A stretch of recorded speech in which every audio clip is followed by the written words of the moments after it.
Deus, Pai do Senhor, irmão, tudo bom? Campeão da Libertadores atual, do brasileiro também, até lá atura nós. Obrigado, pastor César, Deus continue abençoando poderosamente ao pastor, sua mulher e esposa, esta igreja, que Deus vos enriqueça cada dia mais. Estou aqui acompanhado do pastor Isaac, está ali, um amigo que ele trouxe também. Seu nome é? Como é que é? Edson. Edson e Isaac, a dupla imbatível. Deus continue abençoando todos vocês. Abra sua Bíblia na carta aos Efésios. Tenho mergulhado nesse texto. E sobre ele falarei mais uma vez. Capítulo 2, versículo 8. Carta aos Efésios, capítulo 2, versículo de número 8. Quem achou a referência, diga amém. Primeira parte do versículo. Porque pela graça sois salvos. Porque pela graça sois salvos. Amém.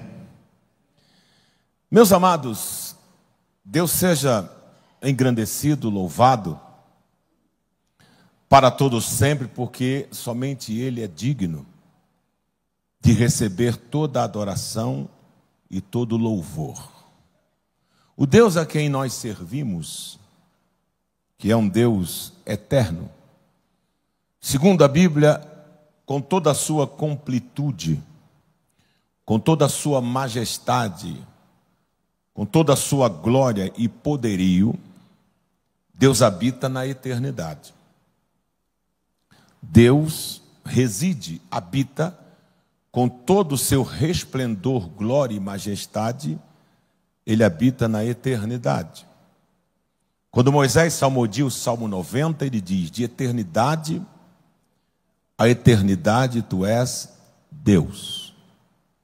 E como é a eternidade? Pela Bíblia Sagrada, nós entendemos que a eternidade é um tempo só, que nós chamamos de Kairos, que é o tempo de Deus. No Kairos não tem minutos, no Kairos não tem horas, não tem dias, não tem semanas, não tem meses, não tem anos, não tem décadas, não tem séculos, não tem milênios, porque é a eternidade. Então Deus habita na eternidade. Os companheiros, ou Deus habita na eternidade acompanhado de criaturas, chamadas de criaturas angelicais, que Deus as criou na eternidade. Essas criaturas angelicais têm suas classes.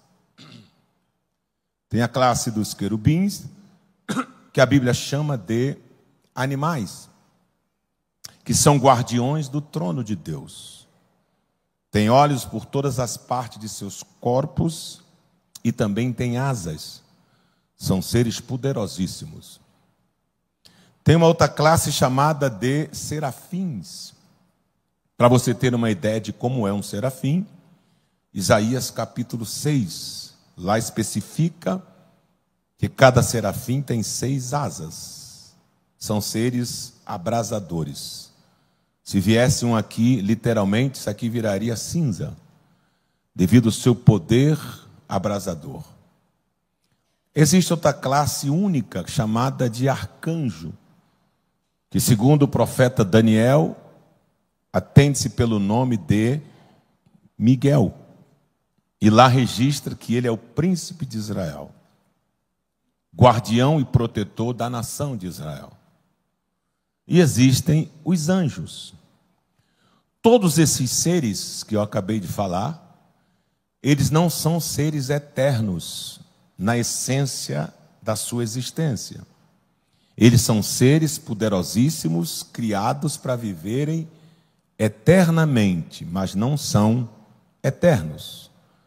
Eterno só tem um, O nome dele é Jeová, o Todo-Poderoso. Porque todos esses foram criados. E Deus ninguém o criou. Ele é antes de tudo. Esses seres são poderosíssimos, magníficos, cheios de poder e glória, mas não são a coroa da criação de Deus. A coroa da criação de Deus é o homem. O que Deus deu ao homem não deu a nenhum ser angelical. O privilégio de ser a imagem e a sua semelhança. Só que o homem não foi criado na eternidade. O homem foi criado no Cronos, que é o nosso tempo. No nosso tempo, chamado Cronos, tem minuto, tem hora, tem dia, tem semana, tem mês, tem ano, tem década, e tem século e tem milênios. Porque quando Deus fez o homem, ele pôs o luminar maior para governar o dia, chamou de sol. O luminar menor para governar a noite, chamou de lua e também as estrelas. E disse assim: isto é para determinar tempo e estações, ou seja, aqui o tempo tem que ser contado. Só que este homem não foi criado para morrer. Este homem foi criado para viver para sempre. E foi colocado num grande jardim bonito na região do Éden. E este homem viveria para sempre numa condicional: a obedecer e não comer do fruto da árvore que Deus disse para que ele não comesse. E a Bíblia diz que este homem pecou contra Deus, desobedecendo-o, e, em consequência do pecado, perdeu a vida eterna. E aí o homem, a partir do pecado, passou a ser um ser mortal. Então Deus, na sua essência e poder, relacionou-se com o homem através das dispensações. Nós, da nossa denominação, nós somos chamados de dispensacionalistas. O que era um dispensacionalista? É aquele que crê nas dispensações. E o que é uma dispensação? É um período que Deus dispensa, por isso dá o nome de dispensação, para relacionar-se com o homem. Então nós cremos nas dispensações. Dispensação da inocência, da criação do homem ao pecado, à queda. Dispensação da consciência, da queda ao dilúvio. Dispensação do governo humano, do dilúvio, Babel, até Abraão. Dispensação patriarcal ou promessa, de Abraão até o Sinai. Dispensação da lei, do Sinai até João Batista, pois a Bíblia diz que a lei e os profetas vieram até João Batista. E aí vem a dispensação da graça. E a sétima é a dispensação do milênio. Quando nós lemos aqui, pela graça sois salvos, é que nós estamos na dispensação da graça. Mas entre as dispensações, Deus estabeleceu alianças. Aliança adâmica, aliança noélica, aliança abraâmica, aliança mosaica, aliança davídica e a maior de todas as alianças, aliança eterna, em Jesus de Nazaré. Quando ele diz na ceia: esta é a nova aliança no meu sangue. Essa não se desfaz, essa não se quebra, essa não fale, porque ela está selada com o sangue de Jesus de Nazaré. Essa é a aliança. Então nós temos a dispensação da graça. Existe um conceito sobre a graça, e é bíblico. Existe a graça comum. O que seria a graça comum? Graça é um favor imerecido de Deus ao homem. A graça comum, todos desfrutam, independente do credo, independente da religião, independente da cor, da raça, não importa. A graça comum alcança a todos. Explica, pastor. O que é uma graça comum? O calor do sol que te aquece. Você não precisa ser crente para sentir. A chuva que rega a terra. O orvalho que cai toda noite. O vento que sopra. A brisa que te refrigera. O ar que você respira. A influência das fases da lua nas marés dos oceanos, a água que te banha, dos mares, dos rios, as florestas, as selvas, tudo isso chama-se graça comum. O sábio Salomão, escrevendo, disse: o sol nasce para todos, para o bom, para o mal, para o crente, não crente, para o rico, para o pobre, porque é bom, porque é mal, para o honesto, desonesto. O sol nasce para todos. Isso é verdade. Mas a sombra é só nossa. Porque a Bíblia diz que aquele que habita no esconderijo do Altíssimo, a sombra do Onipotente descansará. Isso é uma graça comum.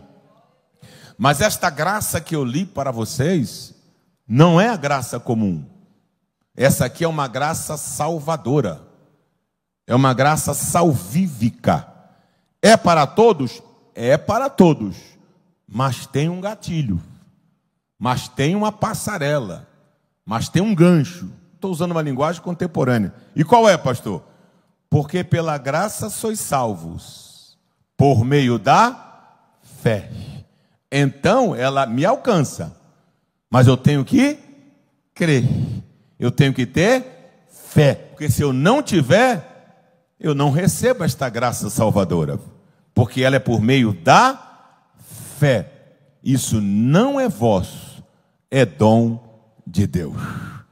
Então eu quero trazer nesta noite 3 aspectos dessa graça salvadora. 3 aspectos, tem vários, mas eu vou trazer 3. Ou por que não dizer 3 princípios? Tem mais, mas eu separei apenas 3 aspectos desta graça salvadora.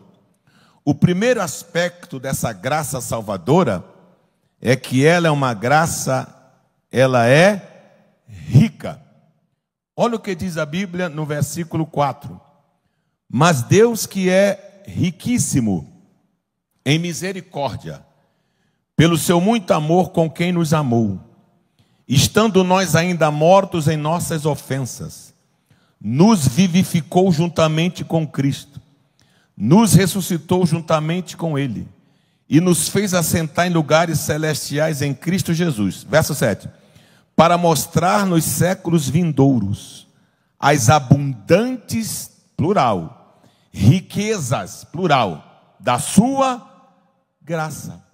Então a graça de Deus é rica. Eu não sei se você entendeu, mas você vou explicar melhor. A graça de Deus é rica. E a Bíblia diz: pela graça sois salvos por meio da fé. Se a graça de Deus é rica e eu tenho fé para crer nela, então eu também sou rico. Então eu também sou rico. Posso não ter dinheiro. Posso não ter uma mansão daquela de abrir a boca e ficar de queixo caído. Mas eu tenho graça de Deus.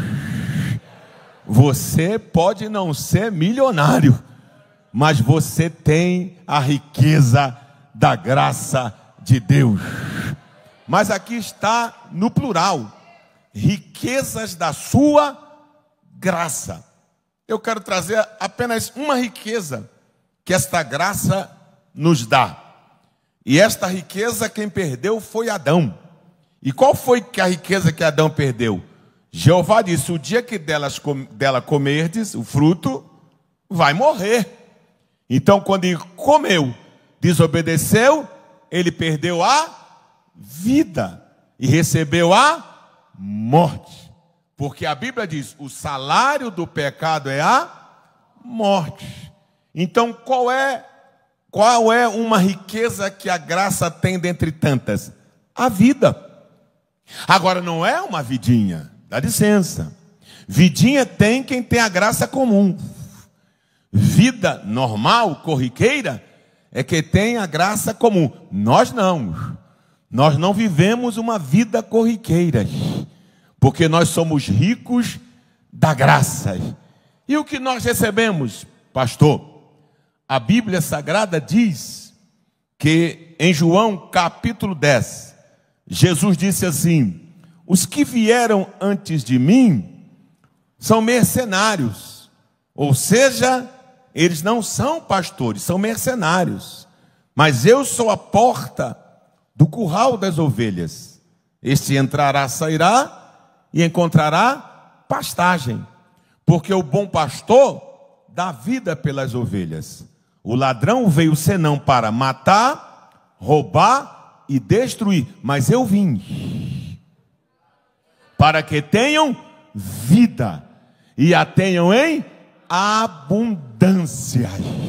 Glória ao nome de Jesus de Nazaré. Veja como Salomão descreve a vida. Salomão foi o maior sábio que a Bíblia registrou. Salomão deixou 3 literaturas. Cada literatura revela a faixa etária da sua idade. Cantar de Salomão revela a sua virilidade, seu vigor, sua paixonite, seu romantismo, sua juventude. Depois ele escreve Provérbios. Provérbios revelam a sua idade madura, quando ele alcança a maturidade, e você lê isso em Provérbios 9. Quando ele diz: a sabedoria já edificou sua casa, já lavrou suas 7 colunas, já misturou seu vinho, já abateu as suas vítimas, ou seja, os cordeiros para o banquete, já preparou o banquete, já deu ordem aos seus criados para servirem. Venham, comam pão, bebam vinho, deixai o insensato e vivei. Ou seja, maturidade, o caminho da sabedoria. Depois ele escreve Eclesiastes. Eclesiastes revela a sua idade avançada. Aí até eu. Aí lá ele descobre. Ele diz assim: o sol nasce para todos. Tudo que os meus olhos viram, não neguei. E eu descobri uma coisa: tudo debaixo do sol é vaidade. Tudo é vaidade. Uma geração vem, outra geração vai. Tudo o que é já foi. Tudo o que há de ser também já foi.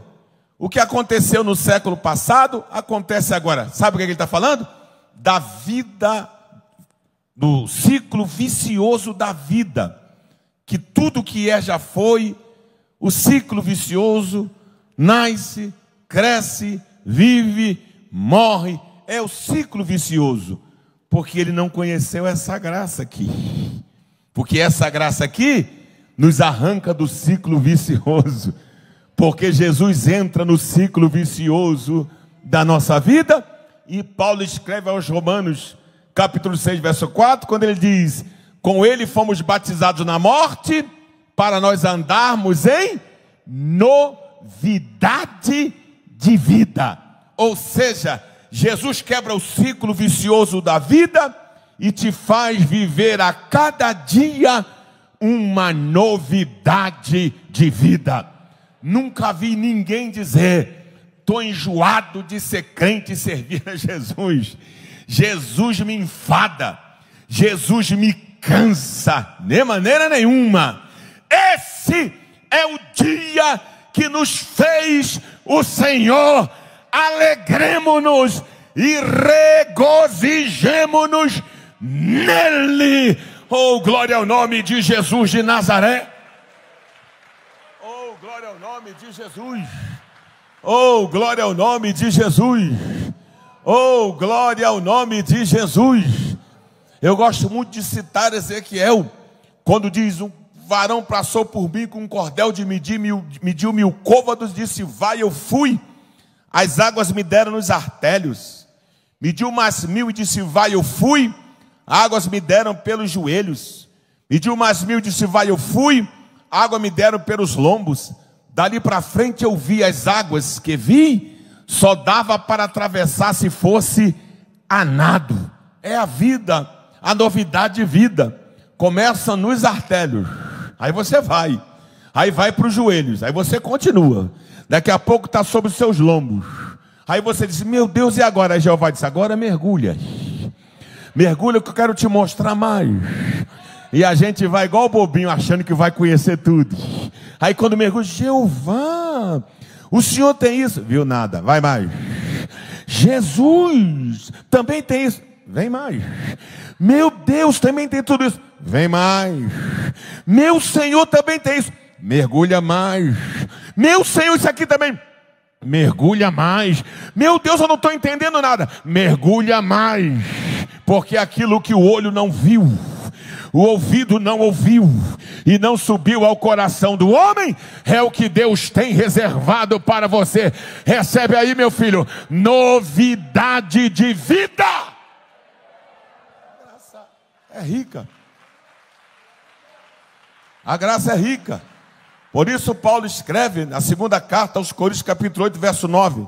E Jesus, e a graça em Jesus, que sendo rico, se fez pobre, para que por causa da sua pobreza, nós nos tornássemos ricos. Oh, glória ao nome de Jesus. O crente cheio da graça pode acordar endividado, mas é rico. Pode passar um perrengue apertado, mas é rico. Oh, glória ao nome de Jesus. Porque o que a graça nos dá, ninguém tem, só quem tem a graça. Você pode aplaudir ao Senhor e glorificar a Ele. Riqueza da graça. Essa graça é rica. Segundo conceito desta graça, esta graça, ela é soberana. O que é ser uma graça soberana? Ela não pede. Uma graça soberana não tenta fazer. Uma graça soberana não vai ver se consegue. A graça é soberana. Ela não tenta, ela faz. Ela não pede, ela manda. Aleluia!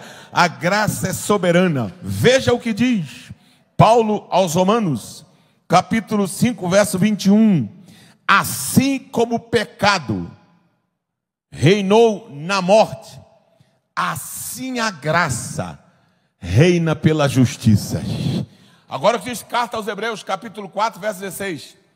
Chegamos com confiança ao trono da graça. Por que tem trono? Porque tem reino. Se tem reino, tem trono.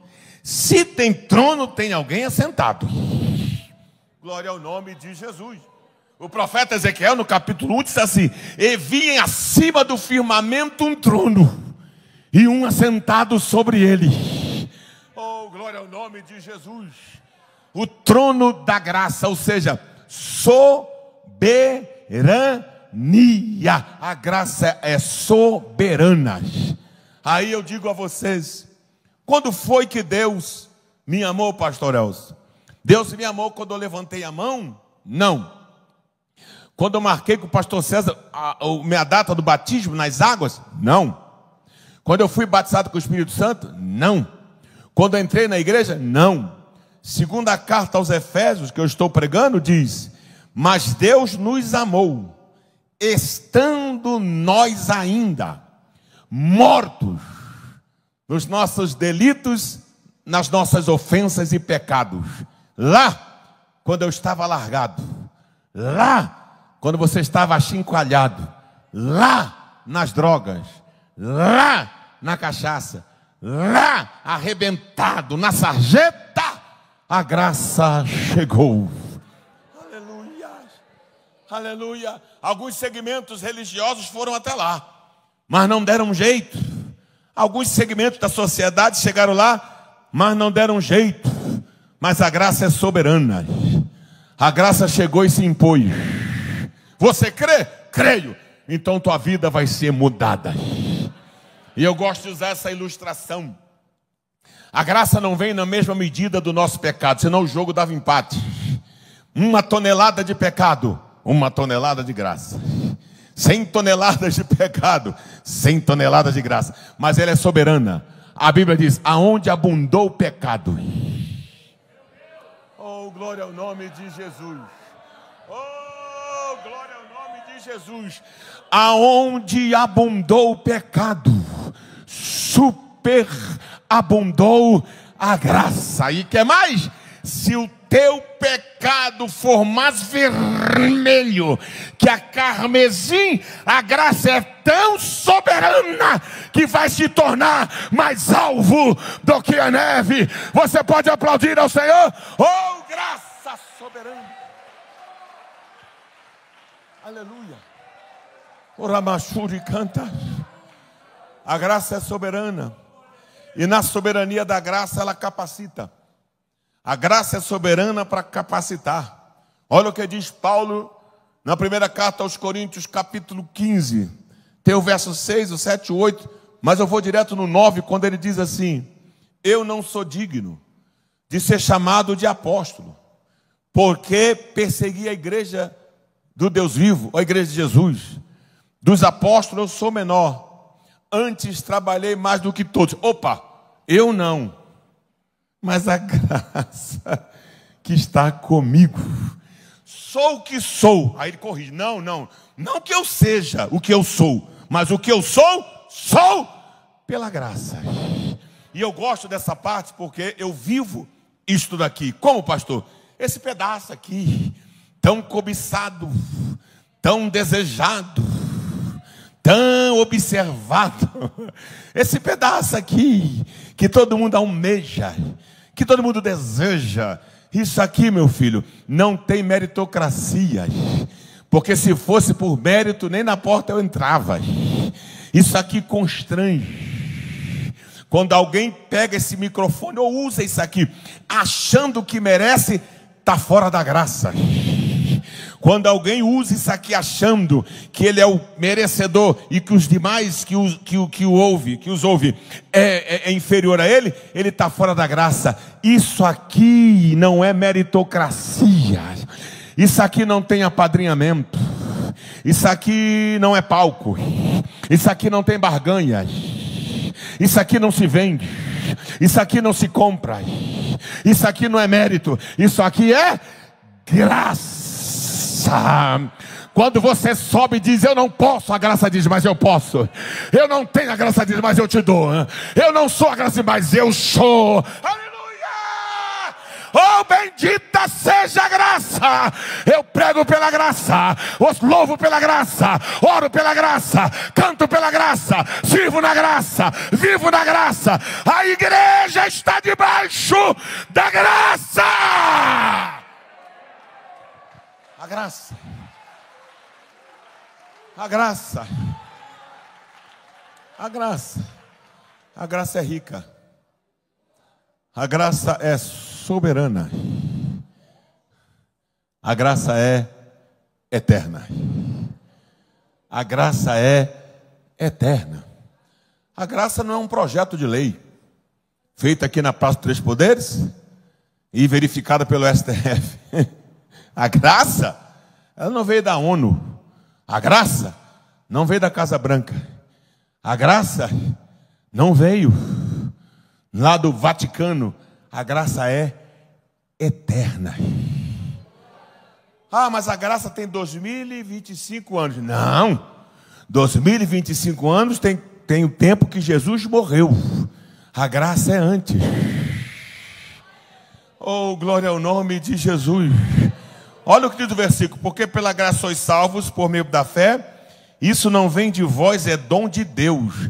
A base da graça, para que ela chegasse até a mim e a você.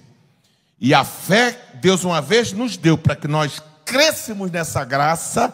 A base é o Cordeiro imolado. Por isso que a lei e os profetas vieram até João.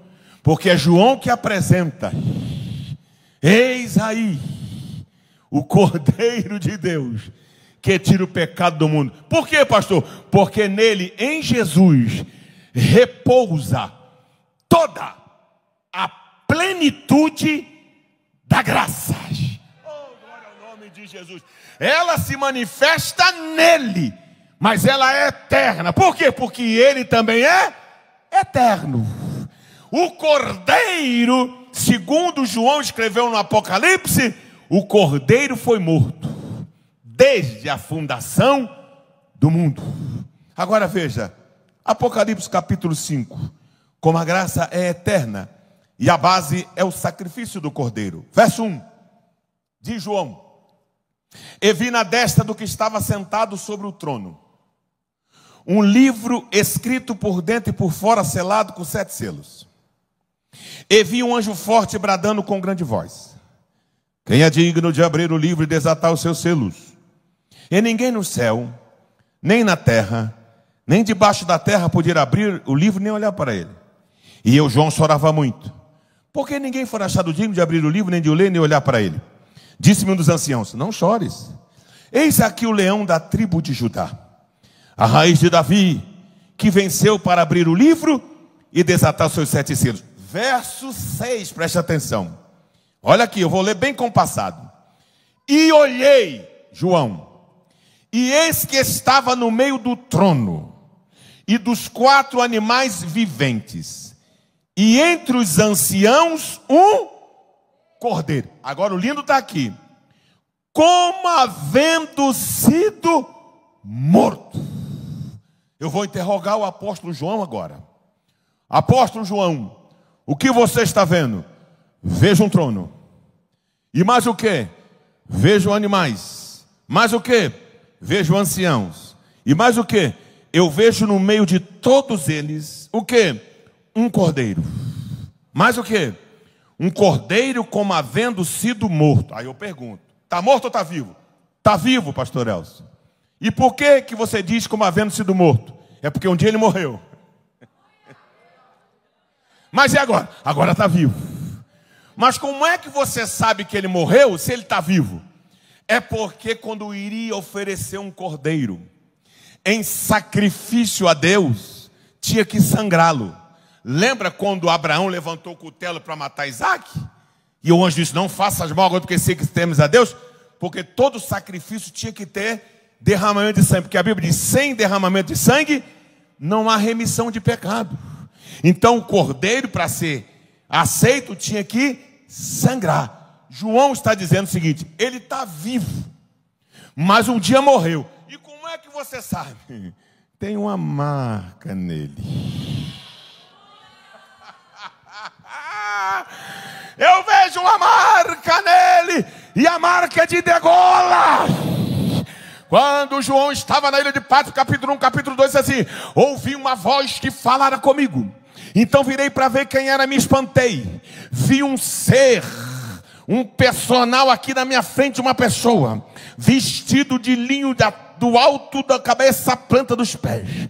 Seus olhos como chama de fogo. Da sua boca uma espada afiada de 2 gumes. No seu peito um cinturão de ouro. Os seus pés como latão reluzente, refinado na fornalha. Eu caí a seus pés espantado. Ele disse: não temas, sou eu.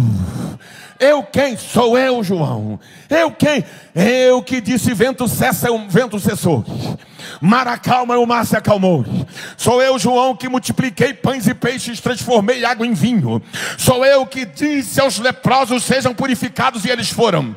Eu que dei vista cego, fiz mudo falar, fiz surdo ouvir, fiz coxo soltar, paralítico andar. Eu que ressuscitei mortos. Sou eu, João. Mas está diferente. É porque eu estive morto, mas eu estou vivo. É eterno. É eterno. A graça é eterna. Oh, glória ao nome de Jesus.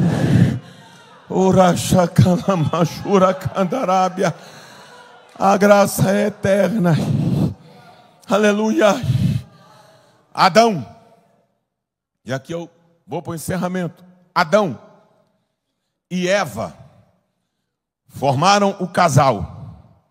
Deste casal, queira a ciência ou não, queiram aqueles que creem na evolução ou não, de Adão e Eva descendeu toda a raça humana. A Bíblia diz: todos que são filhos na carne, genética, são filhos do pai Adão. E todos que são filhos na fé, aí é espiritual, são filhos do pai Abraão. Então, geneticamente, todo mundo veio de Adão. Quem foi Adão, pastor? Adão foi a forma matriz. A forma matriz chamada Adão foi feito imagem e semelhança de Deus. Era para gerar todos em perfeito estado. Mas o diabo danificou a forma matriz.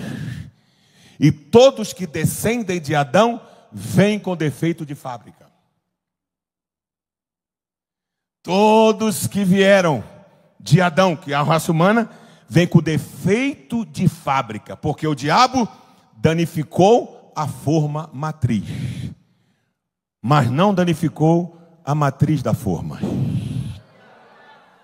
Glória ao nome de Jesus. Porque a matriz da forma é inerrante, é infalível, é incorruptível, é inatingível. Jeová olhou lá de cima, disse: bem, a forma matriz foi danificada, preciso restaurar. Já sei o que vou fazer. Eu vou enviar a matriz da forma. Mas como o Senhor vai enviar a matriz da forma? Eu vou enviar a matriz da forma na forma da forma. Porque se ela chegando na forma da forma, eu tenho como regenerar. Paulo escreveu aos Filipenses 2, verso 5.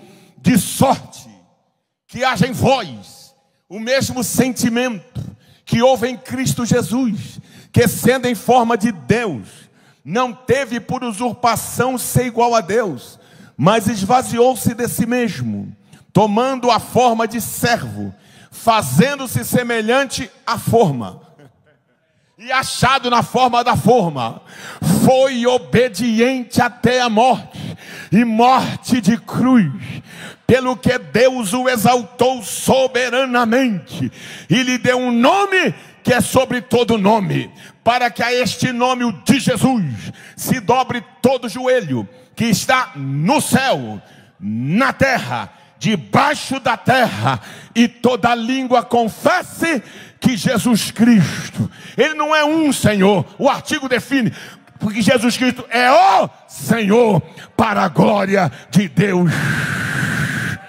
Pai. Aleluia. Em Adão eu fui gerado, em Jesus eu fui regenerado. Em Adão eu perdi a imagem e semelhança de Deus. Em Jesus eu a recuperei e vou crescer até atingir a estatura de varão perfeito. Quem pode aplaudir a Ele e adorar a Ele? Oh, mistura com aleluia, mistura com glória a Deus. Ora machacandarábia. Aleluia. Aleluia. Aleluia. Aleluia. Aleluia. Aleluia. Aleluia. Aleluia. Aleluia. Deixa eu te esclarecer algo que é tão simples, mas as pessoas complicam. E eu sei onde eu congrego, quem é meu pastor. A graça é tão eterna que Paulo escreve na carta aos Efésios, versículo 7, que Ele nos fez assentar em lugares celestiais, em Cristo Jesus. Perceba a conjugação do verbo. O verbo não está no futuro, e Ele te fará. O verbo não está no presente e ele te faz. Não, é pretérito. O verbo está no passado e ele nos fez. O que significa isso? Predestinação? Em Cristo. Em Cristo. O que significa isso, pastor Elcio? O teu lugar em Cristo está reservado. E como é que eu faço? A salvação é pela graça, mediante a fé. Se a graça te alcança e diz, ele já te fez assentar, e você diz, eu creio, então vem que teu lugar está aqui. Oh, você pode adorar a Jesus. E aqui eu encerro e gosto de dizer isto: a graça é eterna.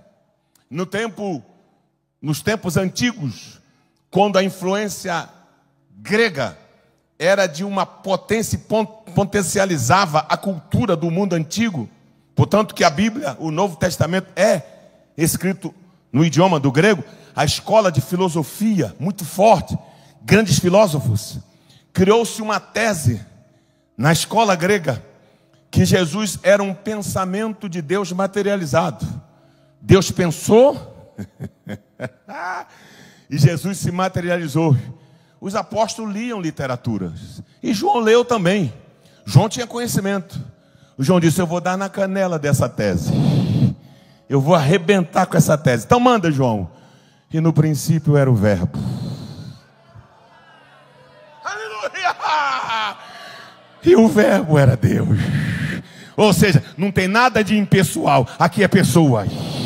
E o verbo estava com Deus. Quer mais? Manda, João, quebra eles. Nada do que foi feito sem o verbo se fez. Quer mais? Manda, João, quebra tudo. E o verbo se fez carne e habitou entre nós. E nós vimos a sua glória, como a glória do unigênito do Pai, cheio de graça e de verdade. Jesus não é um pensamento, Jesus não é uma tese, Jesus não é uma ideia, Jesus é o Filho unigênito do Pai, que está aqui nesta noite. Oh, adore a Ele. Oh, adore a Ele. Oh, adore a Ele. Oh, adore a Ele. Oh, bendiga o nome dEle. Oh, há uma graça aqui. Eu sinto esta graça. Eu sinto esta graça. Quem pode adorar? Adore pela graça. Louve na graça. Seja cheio da graça. Oh, glória ao nome de Jesus. Oh, glória ao nome de Jesus. Oh, glória ao nome de Jesus. Pode vir cantar. Oh, glória ao nome de Jesus. Oh, bendito seja o Deus Todo-Poderoso. Há uma graça aqui, há uma graça aqui. Quem sente essa graça? Quem sente esta graça? Receba a graça. Nade na graça. Mergulhe na graça. Ai, corra na graça. Salta na graça. Aplauda na graça. Fale em outras línguas na graça. Glorifique na graça. Marcha na graça. Aleluia! Oh, graça! Por tua graça, maravilhosa graça, que trouxe salvação para mim. Eu não mereço tanta graça, mas por misericórdia recebi.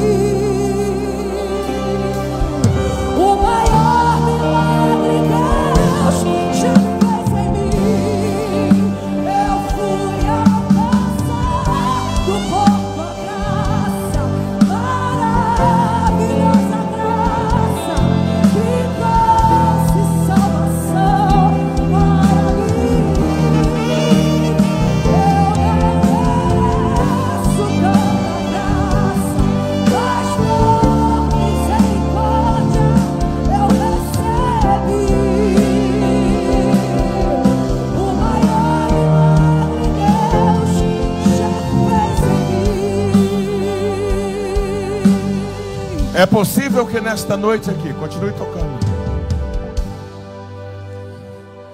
tenham pessoas que desfrutam da graça comum, mas não tem ainda essa graça salvadora.